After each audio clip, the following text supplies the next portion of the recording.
behalf of Wits University alumni here in Israel, Telfed and World Mizrahi, I really would like to thank you all for coming this evening. So we are very fortunate to have the chairman of Telfed, Doron Klein, who's going to just address us and give a few opening words.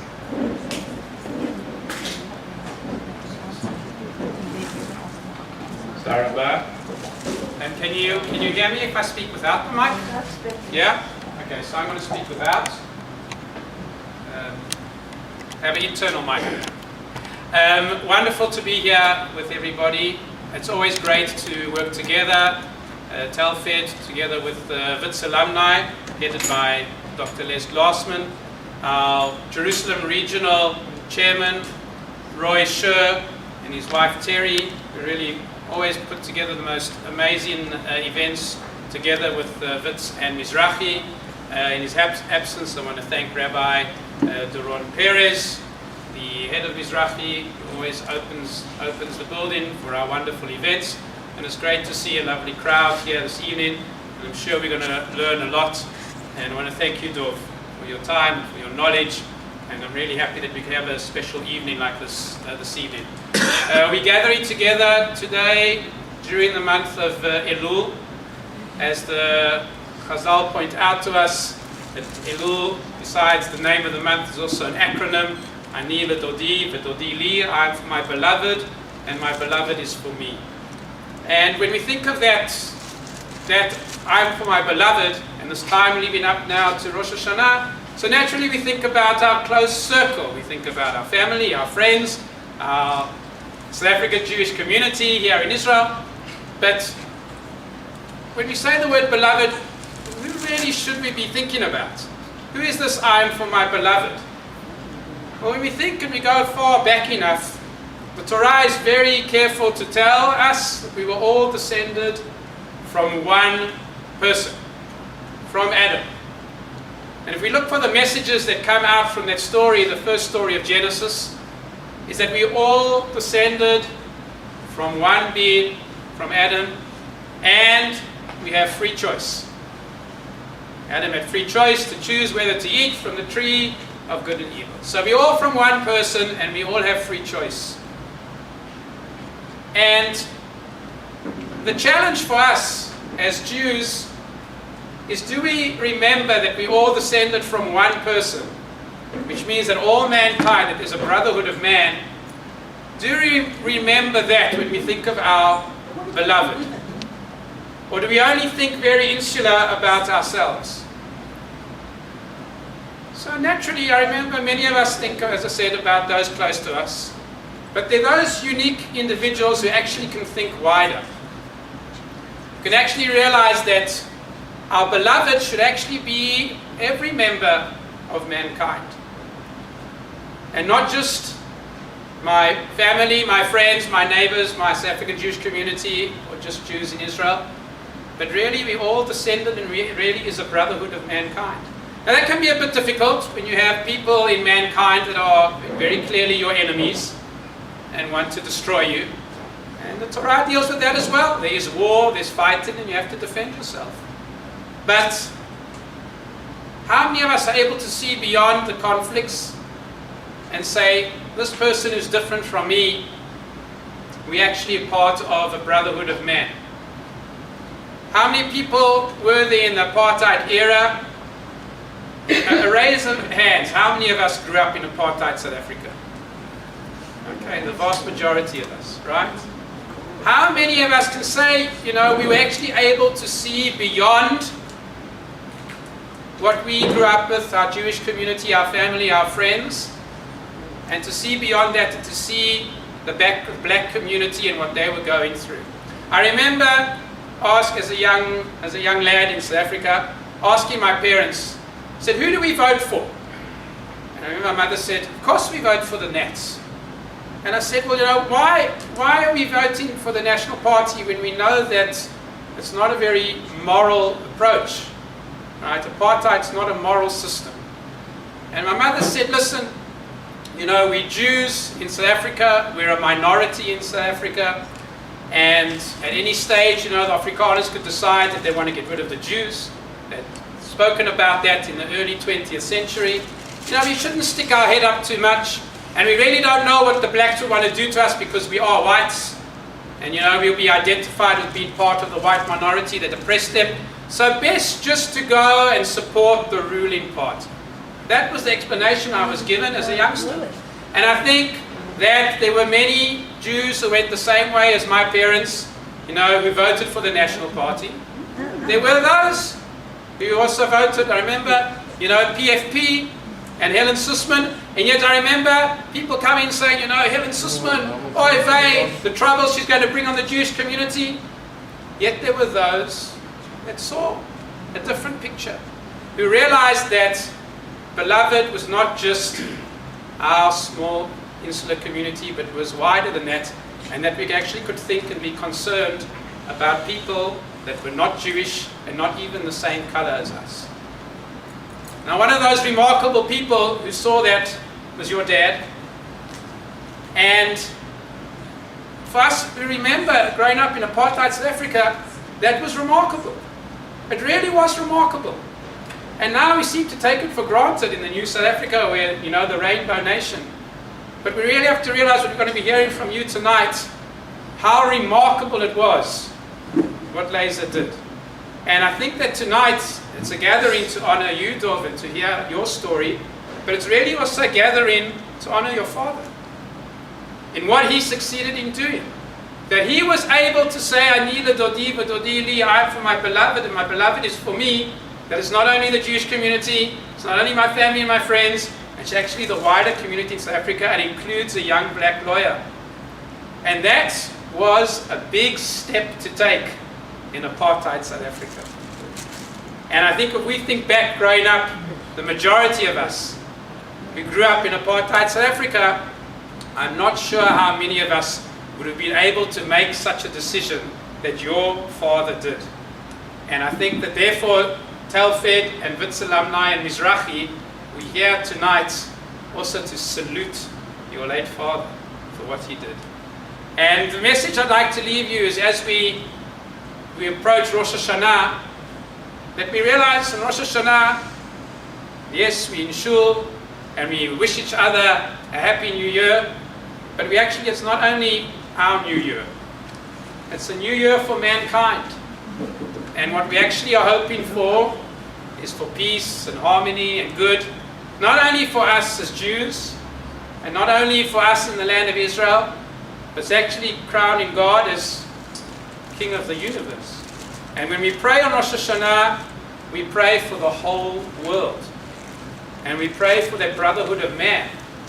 And the Anila Dodi Vedodi Li, I am for my beloved, and my beloved is for me, that acronym of Elul, of this month that we're in, I hope that we'll be able to take away from tonight that outlook that we need to strive towards, which is to see beyond ourselves and beyond what is so well known to us, and to take it to the next level of our concern for people, that we actually, as we remember, we all descended from Adam and we are all part of a brotherhood of man. So I wish everybody a wonderful evening. Thank you for joining us. Thank you once again, Dov.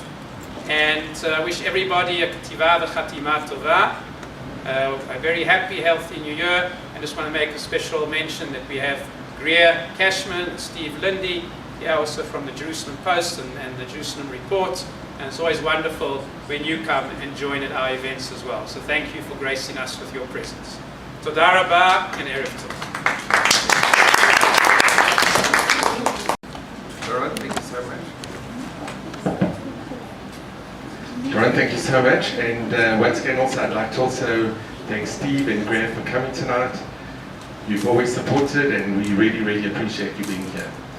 I'm going to show you a movie that I got from Marlene Bethlehem. She was head of the Jewish Board of Deputies. It's about Mandela and the Jewish community. It's called The Jewish Memories of Mandela. And I just want to mention what Doron mentioned about voting nets. We came from a very different place. In our family, our friends, I don't think there was one person that I knew that did vote the nets. In fact, when I went to Baragwanath after I finished dental school, I worked in Soweto for about 2 years, voluntary, under the army. And all the doctors, well, the majority of the doctors, more than 90% of the doctors, were either Jewish or Muslim, Indian or Hindu. But it was either Indian or Jewish. So the people that I grew up with were very, let's use the word progressive, but I didn't know one person in our community or that did vote for that. So, okay, but this is interesting. You're going to see the movie now. It's only 8 minutes, and as I mentioned, if you want to see it, it's on YouTube. I was given permission to place it on YouTube. It's just you go to my YouTube channel, and you just download Glassman, Memories of Mandela, and you'll see the movie as well. So without any further ado, we're going to go into the movie.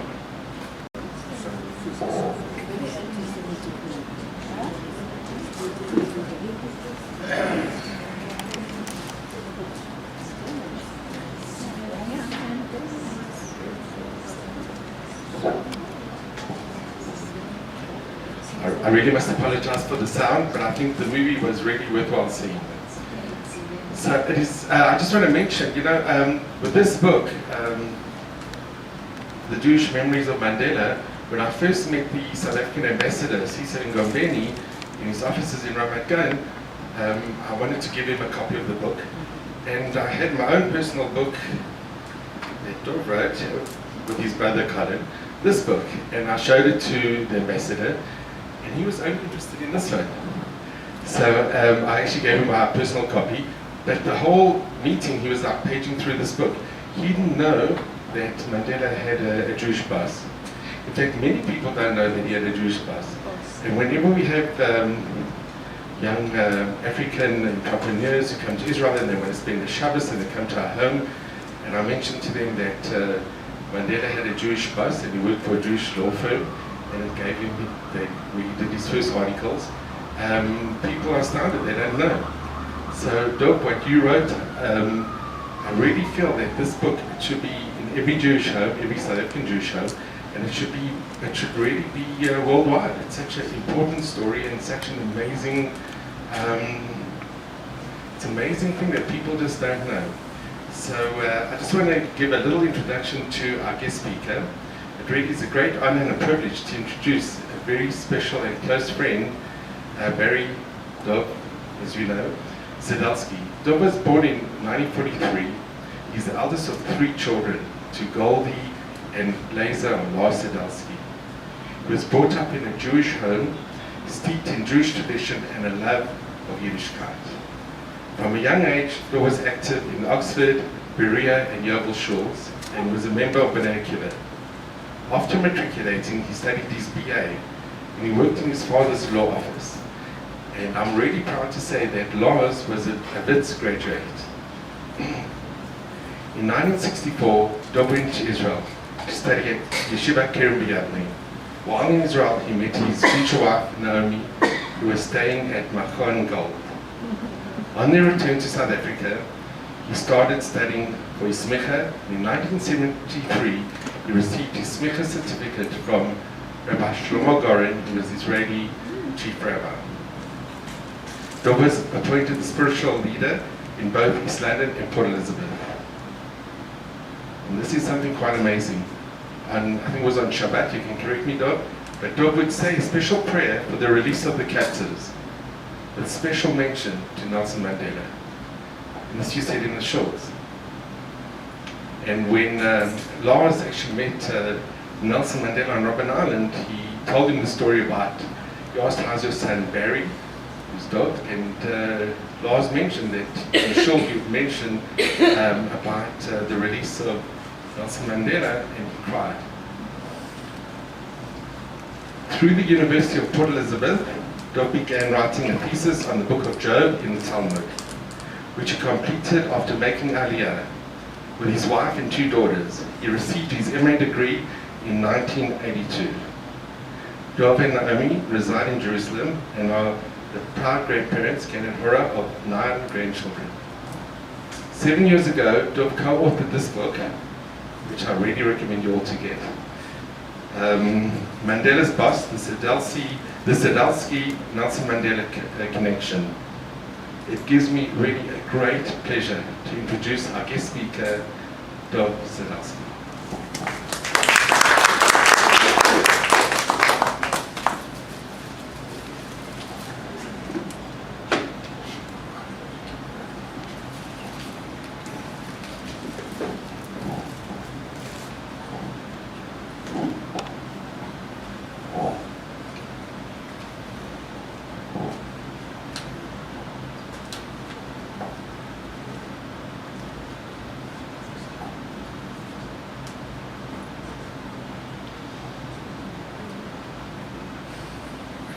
Very great privilege for me to speak this evening about my father, Larz Sidelsky, Zichrono Livracha, and Nelson Mandela. It's also Mina Shamayim that I'm giving this talk, particularly this evening. Why is it? Because what was the Parashat HaShavua that we have just passed? It's Parashat Shoftim. And what do we read in Shoftim? Shoftim v'shotrim titem lecha b'chol sha'arecha asher Hashem Elokecha noten lecha mishpatecha v'shavtu et ha'am mishpat tzedek. צדק צדק תרדוף למען תחיה וירשת את הארץ אשר השם אלוקיך נותן לך. So we read in the English, judges and officers shalt thou make thee in all thy gates, which the Lord thy God gives to you throughout your tribes. And they shall judge the people with righteous judgment. Justice, only justice shalt thou pursue, that thou mayest live and inherit the land which the Lord thy God gives thee. In the beginning of the introduction of my book, Mandela's Bus, we are commanded, tzedek, tzedek, tirdov. Justice, justice, you shall pursue. Our father, Larz Sidelsky, pursued the law, and if ever there was a man who pursued the justice required by the law, it was our father. But it was more than the law that he pursued. It was also mercy, compassion, and kindness, which is in the true spirit of the law. Throughout his life, our father was a man who gave tzedakah, charity, and devoted himself to gemilut chasadim, acts of loving kindness. This was exemplified in his legal practice, where he related to clients not just as clients, but as human beings to whom he gave of the best of his sage advice, help, and friendship. Now, I got to know Nelson Mandela when I was a little boy living in Parkwood, Johannesburg, because he would come to visit us from time to time. Also, I remember very well how, when he got married to Winnie, the wedding entourage passed by our house in Parkwood, which was a great honor. After that, I did not see Nelson Mandela for many, many years. And you will soon hear when was the next time that I met him. Now, Nelson Mandela, in his book, The Long Walk to Freedom, writes, the fact that Larz Sidelsky would take on a young African as an articled clerk with something unheard of in those days. Mr. Sidelsky, whom I came to respect greatly and who came to treat me with enormous kindness, took a genuine interest in my welfare and future, preaching the value and importance of education for the individually and for Africans in general. Now, my father, when Nelson Mandela was in prison, he was in prison in Robben Island for many, many years. But the last year that he was in prison, he was not at Robben Island, he was at Victor Verster prison. And he had already sent to Nelson Mandela the prayer which I recited. It was actually on Mondays and Thursdays after Kriyat Torah, the reading of the Torah. What we say after Kriyat Torah, we say as follows: Achenu Kobek Yisrael, הנתונים בצרה ובשביה, העומדים בין בים ובין ביבשה, המקום ירחם עליהם ויוציאם מצרה לרווחה ומהפעלה לאורה ומשיבוק לגאולה. כולל חסידי אומות העולם וכולל נלסון מנדלה. השתא בעגלה בזמן קריב ונאמר אמן. So, I used to say this prayer, and my father sent a letter to Nelson Mandela, and of course it was in English. As for our brethren, the whole house of Israel, and I would add, including the righteous Gentiles of the world, among them Nelson Mandela, who are in distress or in captivity. May God have mercy on them and grant them relief from their distress, bringing them from darkness to light, from servitude to liberty, speedily and very soon. And let us say Amen. So, when my father went to visit Nelson Mandela in the Victor Verster prison, Mandela immediately said to him, "How is your son Barry?" And my father told him that his son Barry is now a rabbi and that he says the special prayer. Well, when that happened, Nelson Mandela, in fact, he cried with emotion. Now, one of the remarkable features of Nelson Mandela when he rose to power and became the first president of the new South Africa was that, unlike almost every other leader of freedom fighters who came to power and sought to take revenge upon their former oppressors, Nelson Mandela declared a policy of reconciliation towards those whites who were personally responsible for the oppression and repression of the blacks of South Africa. The prosecutor at Nelson Mandela's trial was an observant Jew, Dr. Percy Yuta. One would have thought that Dr. Yuta and many others would have been sentenced to long periods of imprisonment when Mandela's government came into power. And I remember very clearly when I would go to the Oxford Shul in Johannesburg, Percy Yuta was there. And this was one of the main aspects of Mandela's greatness. His special compassion, his willingness to forget the terrible wrongs of the past and to inspire to build a united rainbow nation. So we can see how great Nelson Mandela became.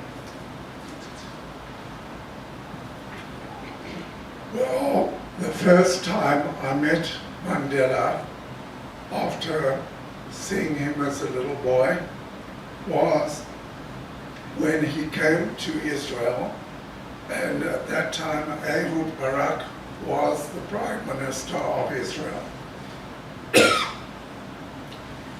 Alon Liel, who had been the Israeli ambassador to South Africa, called my wife Naomi one day and said that he would like to invite me to meet with Nelson Mandela and Ehud Barak. I was teaching that day at Kiryat Noir, Boys Town in Beit Pagan, and I used to always call Naomi lunchtime to say hello. And when I called her, she told me that Alon Liel wanted to speak to me. So I called him, and he told me that he wants a surprise meeting of me with Nelson Mandela and Ehud Barak. And I said to him, and may I bring my wife? And he said, certainly, of course you can bring your wife. So I went to the principal of the school, told him that I had to leave early, and of course he gave me permission. And then Alon Liel came to pick us up in our home in Har Nof. Well, it was quite something, because first of all, he came and introduced me and to Ehud Barak and Nelson Mandela. And Ehud Barak never knew before that Nelson Mandela had served his articles in the law firm of Larz and Sidelsky, the only white lawyer in those days who was prepared to take on a young black prince to serve articles in his law firm. So it was quite something. And Nelson turned around to Naomi and he said, how long did it take after you proposed to your husband Barry that he accepted your proposal to marry him? So Naomi said, it was exactly the opposite. My husband proposed to me first. Anyway, it was a very moving occasion. And afterwards, we were taken to the Israeli television, and Chaim Yavin interviewed both me and Alon Liel. So that was quite an occasion, and the first time that I had seen Mandela for many, many years. A very special occasion which my brother and I especially were asked to give a speech about Mandela, and our father, Larz Sidelsky, was an invitation to Rome to receive recognition for the achievements of Nelson Mandela and Larz Sidelsky. That was in 2004. And it was on Dies Memoriae, the Day of Remembrance, which was unanimously approved by the Italian Parliament, and from then onwards, every January the 27th, it was a memorial of those who had been persecuted and murdered in Auschwitz. And every year, the Italian Parliament has given honor to great people in the world. And that year, the honor was to Nelson Mandela and Larz Sidelsky. Now, it is quite something very, very special for me to be able to talk here this evening. The last time actually there were two last times. My father was very ill about a year and a half before he passed away. And he was in a hospital in Johannesburg. And somebody told Nelson Mandela that his former boss was very sick. So he came to the hospital, and there I was with my brother and my sister, and we were in the ward where my father was, and Nelson Mandela came. And my father, who had been lying down, sat up, and he was so amazed and felt so blessed. He turned around to Nelson Mandela and he said, "You're the best medicine I could have ever had." And from then onwards, he got much better, and a few days later, he returned home. About a year later, which was 2002, on Shavuot, my father passed away, and of course my brother informed me about his passing away. So I flew with Naomi back to South Africa to sit for the funeral and to sit Shiva. And Nelson Mandela came to condole us while we were sitting Shiva. Now, it is quite amazing that I have been invited here this evening, and who was the one who instigated the evening? It was Les Glassman. Now, not only that, but I would like to mention something very important regarding Les Glassman and his connection with me and what he did. In December 2013, Nelson Mandela passed away.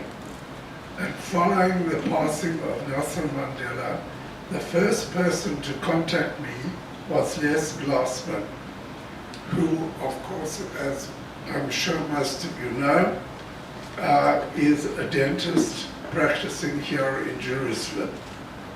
And he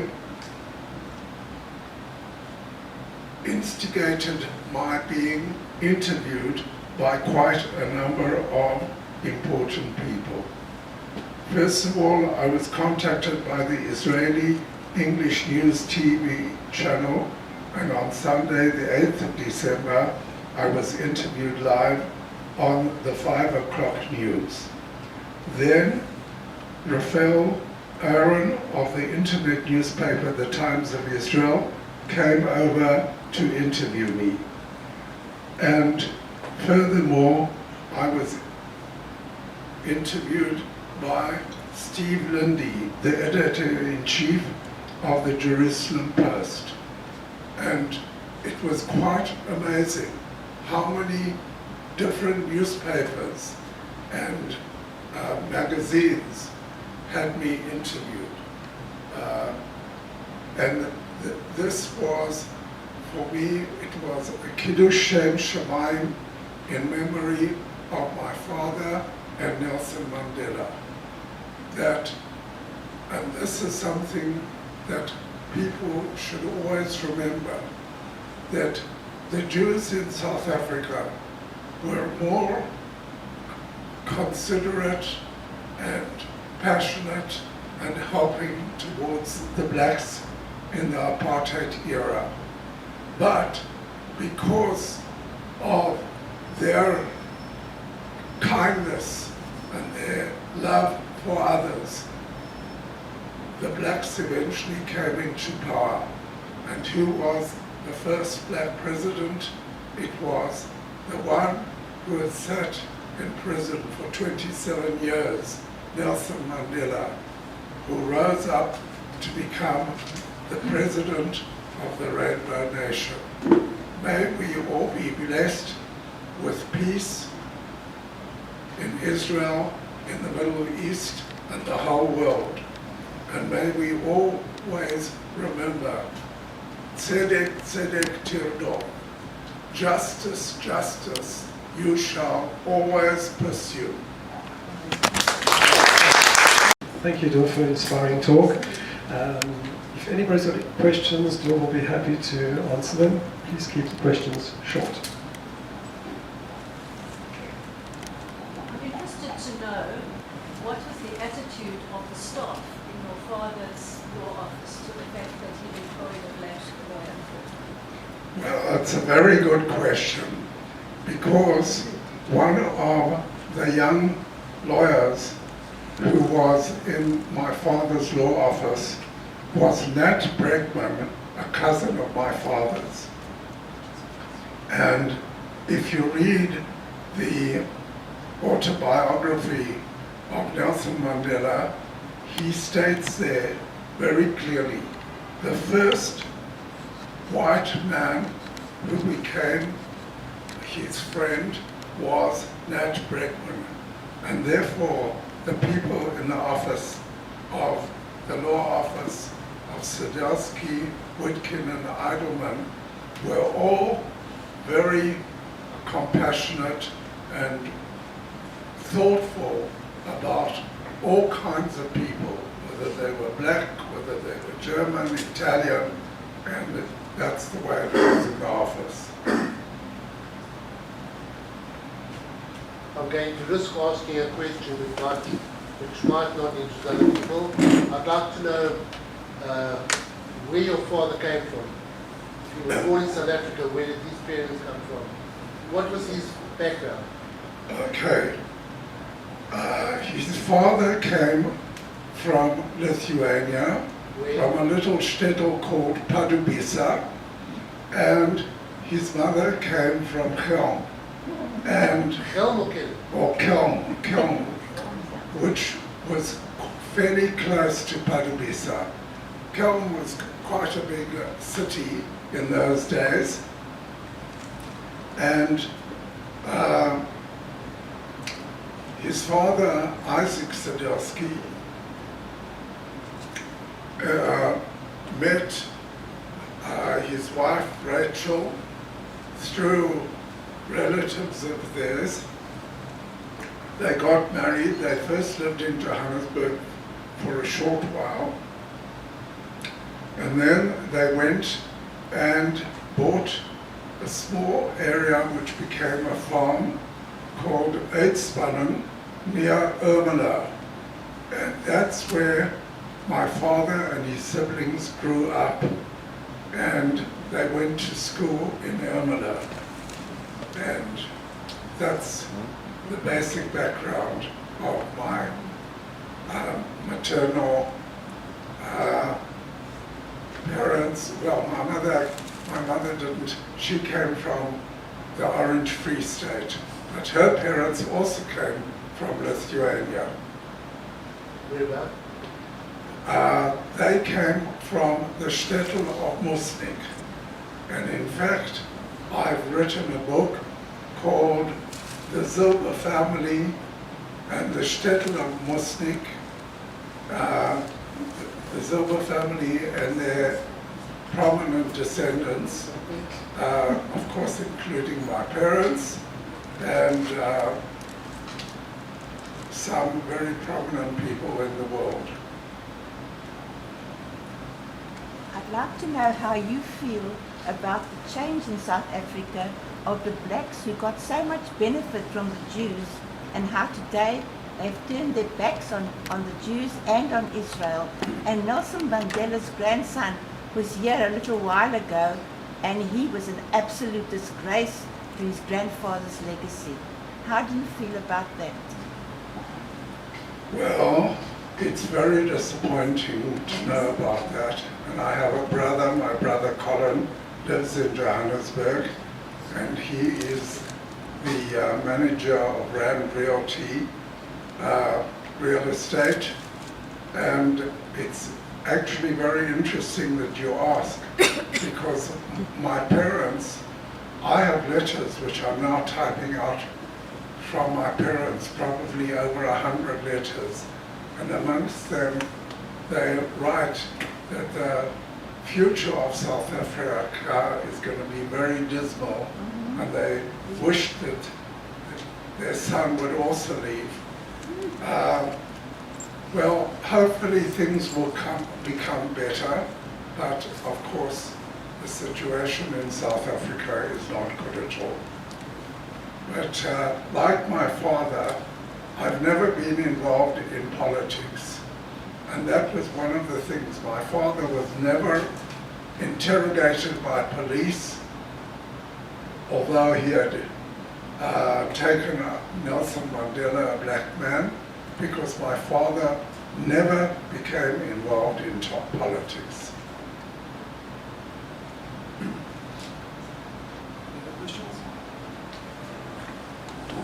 Tom, I have a question.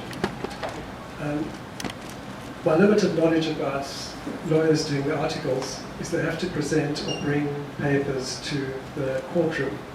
Did that ever happen that Nelson had to do that? And if yes, how was he treated by the people working in the courtroom? I don't have an answer. Okay. Any other questions? Dova, I wanted to know your opinion about, there's a controversy over whether Mandela supported Israel or he didn't. He came here, you met with him.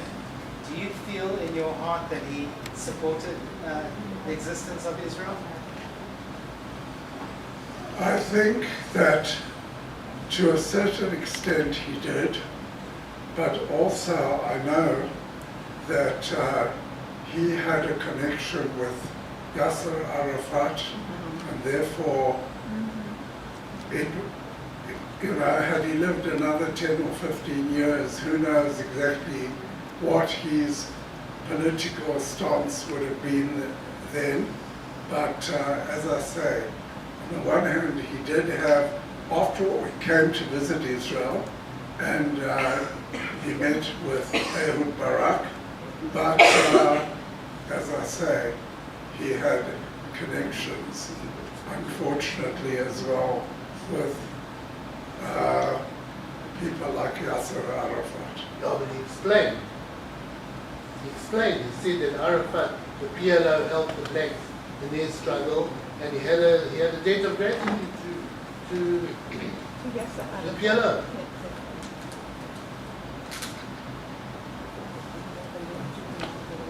Okay, thank you. So I appreciate, Dov, your time, your knowledge in sharing these ideas with us. It's an honor and a privilege. I'd like to just mention that I have quite a number of copies of Mandela's Boss, if anybody wants to buy. And my latest book, which is going to be advertised shortly, I hope, and I brought a few copies of this, are the adventures and experiences of a once upon a time South African rabbi. The first section of the book is my life in South Africa, growing up in South Africa, getting smicha, being a rabbi in East London and Port Elizabeth. And then the next section of the book is from the time Naomi and I came on Aliyah with our 2 daughters, and then our 3rd daughter was born here in Yerushalayim. So once again, Dov, thank you very much. It's really appreciated. I'm just going to share an idea to continue what Doron said at the beginning of the evening about Rosh Hashanah coming up. And we all pray for Shalom Olami, world peace. But if you look at it in a different way, on a personal level, Shalom Sheli, Shalom Olami, I am a world, each one of us is a world unto ourselves. So in order to get to real world peace, we first have to be at peace with ourselves as human beings for what we represent, what our ideologies are, what our morals and ethics are as human beings in this world, which is changing, unfortunately, to a rapid way in the wrong direction. So let's do our bit. I just want to quote from the poem Invictus that Mandela really helped him a lot when he was in prison. The quote is, "I am the master of my fate, I am the captain of my soul." And a quote of Mandela himself, "I learned that courage was not the absence of fear, but the triumph over it. The brave man is not he who does not feel afraid, but he who conquers that fear." We can learn a lot. If we put politics aside, we can learn a lot from a man who went to prison for doing nothing, sitting there, and then, as Dorf said, a lot of reconciliation, and the stuff applicable again to the month of Elul. We can all put our differences aside. We should and must put all our differences aside and just focus on Ahavat Chinam, and that way the world will be a better place, personally, family, country, and globally. Dorf, I'd like to present you a gift, a small token of thanks from Mizrahi Olami, from Wits alumni, and Telfed. Thank you very much. Just before you all leave, the future of Telfed the rest of the months of this year, there's a wonderful exhibit of 175 years of South African Jewry that was inaugurated in Italy a couple of months ago. We're aiming to have it at Hebrew University in the month of October. Please stay tuned to either emails or what the Jerusalem Post publicizes for us. We will be having in this hall, probably in November, a CPR session by a professional who can teach us how the basics of CPR. That will be in November. A lady who made Aliyah a couple of months ago from Joburg. And in December, we're going to be probably inviting a Musa al-Khadasha living in Tel Aviv, one of Telfed's representatives, who knew nothing about cooking. She learned and she wrote a book on cooking and recipes. That's Deborah Marcus, so hopefully that will round off our year for this year. Happy to have you all here. Go home safely. Bezrat Hashem, travel safely. Good to have you here. Sei gesund. Good evening. Leila Tov.